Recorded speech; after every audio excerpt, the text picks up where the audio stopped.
a serious menace in parts of the country, and whether it is majority communalism or in the name of the minorities, it's a dangerous trend. India's growth performance is good, but the system has neglected 350 or 400 million people who are left out in the cold in this era of high economic growth.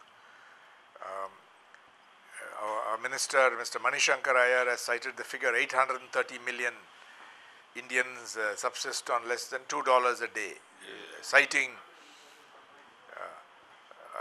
estimates by experts. And whatever be the actual number, whether it is 400 million or 800 million, is a matter of detail, but it's totally unacceptable. And the system has failed to provide any kind of security, social security for this vast segment. On the other hand, some brilliant performances, achievements in the economy, in IT, even in the manufacturing sector. Agriculture has not done well.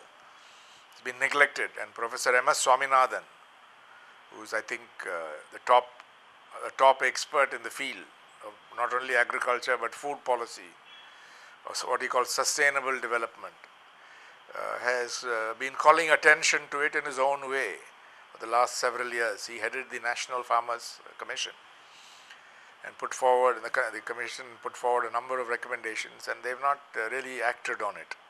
Very late, well, the last year, just before the elections, you pick up the indebtedness issue, the farm loan waiver for certain, and that's not enough. What happened in the previous 4 years, or at least last 3 years?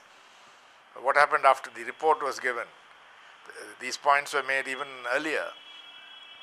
So you shouldn't do it just when elections come. That's not good politics, because it will be too late. The electorate won't buy that. What were you doing all these years, 4 years? So the same thing happened to the previous government. They gave the slogan of India Shining. See what happened. So but politics has some promising trends. There are some leaders, some young MPs who are good. There are those who are idealistic. But given the scale of corruption, transactional corruption as well as political corruption, I think one has to feel very concerned. And also the lack of attention to this big issue that I mentioned. So rising India has to tackle this problem. And I'm not too worried about lack of majority for any party or formation.